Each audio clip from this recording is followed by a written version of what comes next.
Hi there. My name is Alyssa and I'm 35 years old. A year ago, the craziest thing happened in my life, and as we're approaching the anniversary of that, along with my marriage anniversary, I figured I'd come on here and tell you my story. Let me start off by introducing myself properly. I came from a lower income family. As a result, I didn't get many of the opportunities that the rest of the kids my age got. Aside from that, I've also been diagnosed with severe ADHD, so it gets really hard to function regularly. I've had a lot of setbacks in life, but I still managed to get a degree, although it was from a community college. Anyway, while attending college, I also worked as a barista at the cafe near the college. There were a few regulars there, and one of them was Nick, my husband. He did not attend my college, but he had high school friends who did. So whenever he was done with his classes, he'd sit in the cafe and wait for his friends to meet him. There were some days when he'd be the only customer in the cafe and I'd be the one handling the stations. So we got to talking. Nick is a very attractive man, so I was very much into him. After a few conversations, he asked me out on a date. We went on several more dates after that and then started seriously seeing each other. We dated for 3 years before we decided to get married. Yes, I know we were very young, but we knew that we wanted to be with each other for the rest of our lives, no matter what. So we decided to just skip all the years of waiting and just get married. We had a small and intimate wedding, and we were very happy with that. While everybody else in our lives was also happy for us, there was one person who wasn't. My mother-in-law, Marcy. Now, Marcy was big on having all members of the family that are of age contribute to the family income. Well, by the time Nick and I got married, I had been working at a corporate firm where I was beyond overworked. For the first year of our marriage, I continued to work there, but I was literally coming back home after working 15 hours a day and barely able to even make it past the front door because of exhaustion. Nick eventually had enough and told me that I had to leave my job or he would send my resignation letter behind my back. So I did that, and we agreed that I would take as much time off as I wanted before going back to work. Nick worked as a computer software engineer, and he had a very high-paying job, so we would not be lacking in any way. Marcy hated that I wasn't working. She made it her job to bring it up every single time she visited us or if we visited her. She was initially very subtle about her dislike of my career choices, but eventually she got really open with it. I would usually stop Nick before he said anything to Marcy because I did not want to cause any problems between them. I knew that Marcy was coming from a place of concern for Nick, and she probably wanted me to not get stuck being a traditional housewife, so I didn't want Nick to take things too seriously. One day, however, Nick and I had invited her over to dinner at our place. We often had spontaneous dinners with our families, and this is what that dinner was. I worked hard all day to make the food, and I made sure that the food would not be criticized by Marcy. Marcy arrived a little earlier than we asked her to, so while I was finishing up with dinner, she was talking to Nick in the dining room. I could hear everything because the kitchen was adjacent to the dining room. "How's work been? You look exhausted." "I know, I am exhausted. We've been working on this huge project for one of our biggest clients, and the deadline is a little tight. I've been pulling way too much overtime, but I'll be done with the project in a few days." "Make sure you get enough rest then." "All right, dinner is served. I hope you like it, Marcy." "You better hope I do too. I mean, I expect the food to be good considering you don't do anything around the house." "What's that supposed to mean?" "You know, Alyssa isn't working right now, so she's been lounging around the house all day. She had only one job to do today, and that was to cook. If she can't even do that, then I think that you'll have to reconsider your relationship." "What are you talking about? Who said anything about me lounging around the house?" Oh, come on, there's so much dust around the house. If you kicked up the air conditioning in here, I'd be sneezing my lungs out. I get that you're very passionate about women working and contributing to the household, but you don't get to insult Alyssa for not doing that. Just because she isn't contributing financially to our house doesn't make her work any less valuable. What work does she do? Paint her nails and occasionally do laundry? That's just a glorified maid, Nick. I do a lot more than that. And I'm only not working right now because I overworked myself at my previous job and ended up having a mental breakdown. Stop belittling me in my work. This is my time to take a break. And Nick has been the biggest support of all. Of course you have some stupid excuse ready to justify your laziness. My son deserves better than some leech. He's just blinded by his love for you, so he doesn't see that he can very easily choose to not support you. You know what? That's enough, Mom. You've been far too disrespectful, and I do not like that. I want you to leave my house right now. I want nothing to do with you until you apologize to Alyssa for all the mean things you've said. Don't be so dramatic, Nick. There's no need to get so defensive and throw me out of your house. I mean it. Get out. I will not let you disrespect my wife like this. You're entitled to your opinions, but you are not allowed to impose them on someone else. And you're definitely not allowed to make them feel bad for not doing what you want. I can't believe you're choosing your leeching wife over your mother, but okay, I'll leave. I was beyond hurt that Marcy viewed me in that way. I couldn't understand why she hated the fact that I wasn't earning money. I mean, yeah, I felt bad about it too, but she hadn't seen me at my absolute worst because of how hard I'd overworked myself. I'd stretched myself out, so I think that it took me months to recover from the stress. The more time I spend away from work, the better my mind feels, and that's what Nick has repeatedly stressed that he cares about. Was I the best housewife? No, of course not. But I made sure that all of Nick's needs were taken care of. I cooked all of the meals and kept our spaces tidy, so even if they weren't very clean, there was no mess. I was really glad that Nick had stood up for me that day. I was too shocked by what Marcy had said to even stop Nick. But his standing up for me against his mother made me feel better about my decision to stick to being a housewife. After Marcy left that day, she left me a long message about how I had poisoned Nick's mind. I deleted her message and chose to ignore it. I knew that Nick supported me regardless of what I did, and that's all that mattered to me. Nick, on the other hand, was beyond furious at his mother. All the times that I stopped him from standing up for me bubbled up and exploded. He could not bring himself to think of his mother without getting really upset at how she'd treated me. He refused to talk to her, and initially I respected that. But then we hit the 1-year mark since we spoke to Marcy, and I began to get worried. I mean, I agreed that Marcy did disrespect me, but I didn't think Nick needed to have no contact with her for so long either. I tried to talk to Nick about it, and he told me that he'd given his mother a condition to fulfill if she wanted him to talk to her. He wanted her to apologize to me. I didn't think that would happen because if there's one thing you should know about Marcy, it's that she is very stubborn. 2 more years passed just like that. I kept trying to get Nick to contact Marcy again, but he wouldn't listen to me. Aside from that, I also began focusing on my career again, not because of what Marcy had said, but because I began to feel the need to do something better with my time. So I picked up an old hobby of mine, writing, and decided to see if I could earn anything through that. Turns out freelance writing paid me pretty well. So I tried to find various other content writing jobs over the 2 years.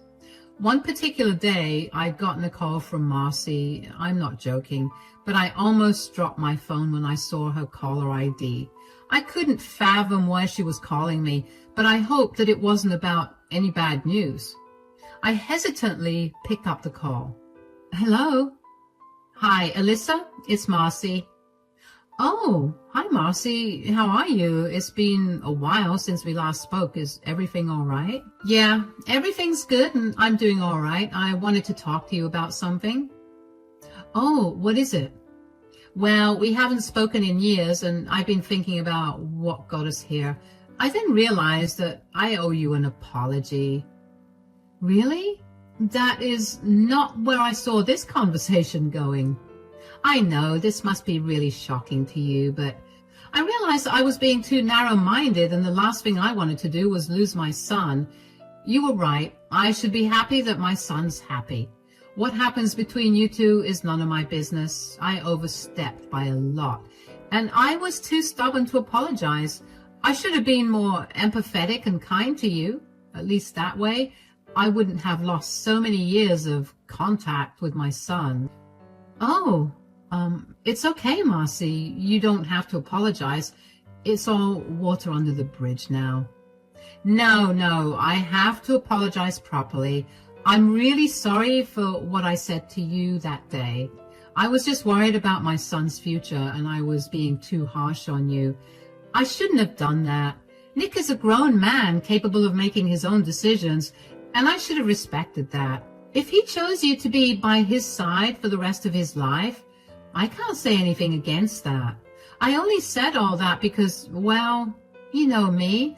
I have to constantly say what's on my mind, and I hate when I know I'm right but nobody listens to me. Yeah, I guess it's okay. I appreciate that you're apologizing now. It was just weighing a little too heavily on my conscience. Anyway, what have you been up to these days? Well, actually, I've been working as a freelance writer and I'm planning to get a job as a content writer soon. Oh, is that so? Well, I suppose that's better than just being a housewife, isn't it? Writing isn't exactly a stable career, but to each their own, I guess. Yeah, I guess. And how's Nick doing? I hope he's still not mad at me. I mean, I thought I was stubborn, but wow, he really never called me after that day. Nick's doing good. He's been really busy with work lately. He's still upset about all the things you said. I've been trying to get him to talk to you since that day, but well, he refuses to because you were way too mean. Could you ask him to give me a call sometime? I'd really like to catch up with him. I'm not sure if he wants to talk to you. Well, you can at least tell him I called, right? I'll try, Marcy, but I'm not sure if he wants to talk to you. Like I said, I've been trying, but he won't budge. Oh, don't be silly. He'll definitely want to talk to me now that I've apologized to you. Just let him know that I did. That kid is too stubborn for his own good. Anyway, I should get going. Take care, Alyssa. You too, Marcy. Bye. I was flabbergasted, to say the least.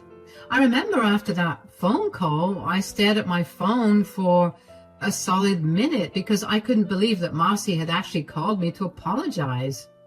I immediately called Nick after the phone call with Marcy and told him about what had happened. He sounded just as shocked as I was that his mother had given in and apologized. I then asked him to give her a call because she had specifically asked for him. Nick said that he would, and I finally felt like a weight had been lifted off my shoulders. It felt so weird being the reason for ruining the relationship between Nick and Marcy, and I really wanted their issues to be resolved. So when, in a week, they were back to being on good terms, I felt great. But it quickly became apparent that Marcy's apology was not a genuine one. I mean, for the first 2 months or so, she was really nice to me. She never brought up my career, not even subtly or as a joke. But then she started to bring it up slowly, and she made sure to do so when Nick wasn't around to hear her. I didn't say much to her, and I guess she took that as a cue to be bolder with her words. I would let her ramble on about her opinions of me, but I kept Nick out of it. I didn't want to be the reason for them not talking again. At some point, Nick figured out that his mother had gone back to her old ways, and I had to beg him to let it go. I had managed to land a good job where I earned a decent amount of money, so all of Marcy's words meant nothing to me. She refused to listen to me when I tried to correct her, so her words were only coming from a place of ignorance. Nick still was not okay with his mother's behavior, so we distanced ourselves from her. Luckily, Marcy didn't pry any more than I thought she would, and she let us be, mostly. That's how the years passed, and let me tell you, not having Marcy around constantly did wonders for my mental health. Nick and I were doing great too, and we began preparing to celebrate our 10-year anniversary. We had been saving up for over a year to throw a huge party. We booked a hall at a 5-star hotel 6 months in advance, so yes, we were really going all out with celebrations. About a month before our anniversary, Marcy asked us if we were free to have lunch with her one day. Nick and I reluctantly agreed and met up with her at her favorite restaurant. The lunch went mostly well, but towards the end of lunch, Marcy brought up our anniversary. So your anniversary's coming up. How long have you two been together again? Yeah, it's been 10 years. 10 years? Wow, I wonder how you two even got to be together for so long. What do you mean? I mean, no offense, but I figured that you two would break up a year into your relationship. Why would you think that? I don't know. Intuition, I guess. Well, you were wrong. I've been really happy to be with Alyssa, and I'm so glad that we'll be celebrating 10 years together. Although we've been together for 13 years, technically. Wow, that's a long time. So have you guys planned out anything to celebrate your time together? We were thinking of throwing a huge party. How huge? Like booking a hall and having all our friends and family there. We want as many people there as possible. Why do you want so many people? That's going to cost a lot. Yeah, but we've saved up enough. Besides, we have a very small wedding and we wanted to go all out for this one. When you say we saved up, do you mean only you saved up? Because I know that Alyssa can't hold a job down to save her life, and that's why she keeps reverting back to being a housewife. Alyssa actually contributed quite a lot to it. And how in the world did you arrive at the conclusion that she can't hold a job down? She's been working at the same company for the last 5 years. Not to mention, I've told you over and over again, whether Alyssa chooses to work or be a housewife, it doesn't mean she isn't doing any work. Please, we all know she's barely making anything. Everything she earns goes into funding herself and her extravagant hangouts with her friends. And I know for a fact that she doesn't do anything at home. I've come over unannounced a lot of times, and every time I get to see how filthy the house is. Okay, well, I don't see how my income or my work around the house is of any importance to our anniversary celebration. Can we just drop the topic? Of course, you want to drop the topic. You know I'm hitting close to home and you can't stand it. No, I just don't think that's necessary to discuss when we're talking about how happy Nick and I are to be celebrating 10 years together. I know you don't like my life choices, but you should be happy that I've kept Nick happy for so long. Kept Nick happy?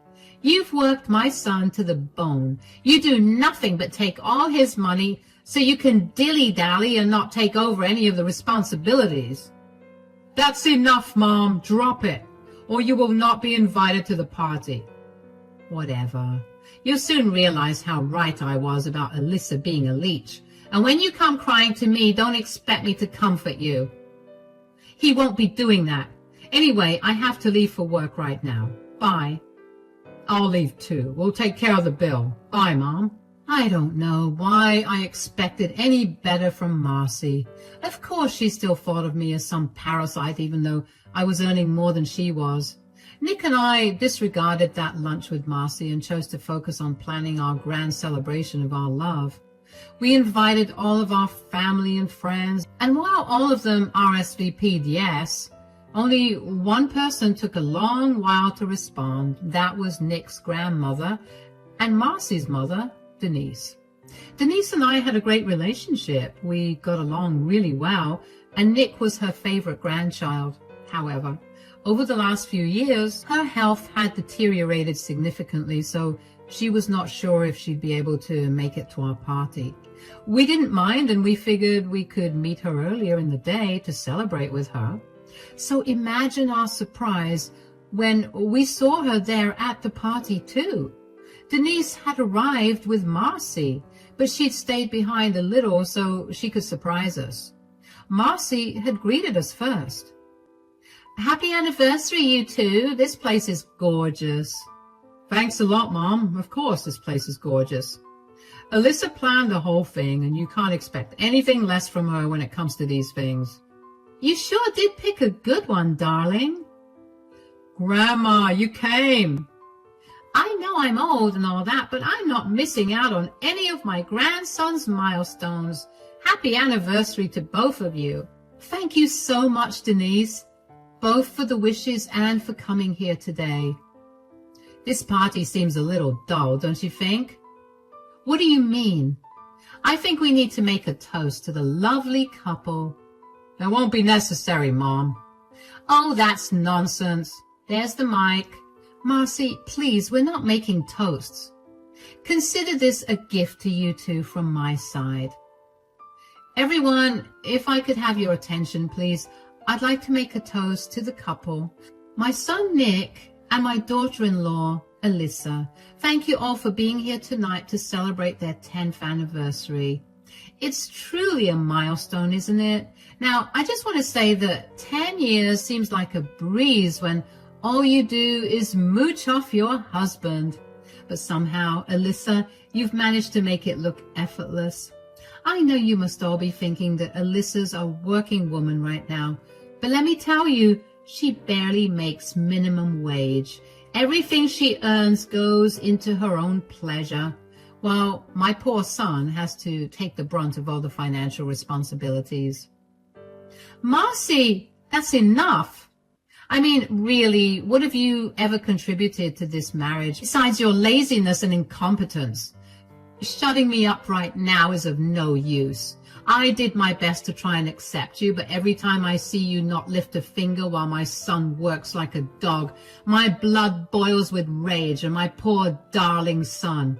He's so blinded by his love for Alyssa that he refuses to see the truth." "Excuse me, everyone. I'm sorry to interrupt, but I cannot bear to listen to any more of Marcy's ramblings. Please do not take anything that she said seriously. She's just desperate for attention and is willing to do anything to get it." "Mom, what are you doing?" "I'm just speaking the truth, dear. Since you wanted to speak your mind about Alyssa, I figured I could speak my mind about you.